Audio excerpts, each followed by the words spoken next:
Lo scorso 29 aprile aveva festeggiato 100 anni, riuscendo a coronare tutti i suoi sogni, compreso quello di vedere pubblicato proprio pochi mesi prima un suo libro che raccontava delle battaglie coraggiose intraprese per la difesa di Venezia e la tutela della sua laguna.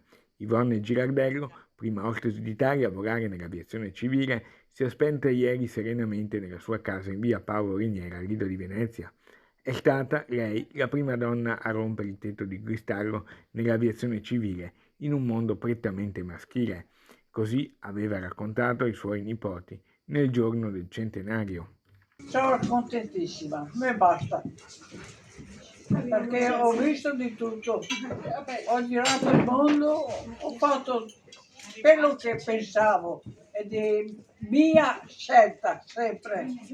Ecco. Ora è bello pensare ad Yvonne tra le nuvole, ma il suo ricordo anche in terra rimarrà indelebile. Oltre all'aviazione, le sue grandi passioni sono sempre state la difesa di Venezia e la scrittura, qui nell'ultima intervista realizzata lo scorso dicembre.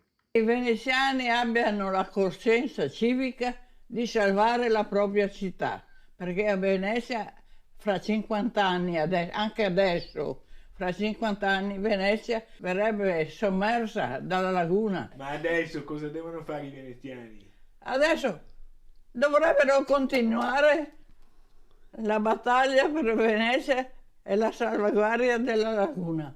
Venezia non deve morire è la sintesi del suo messaggio.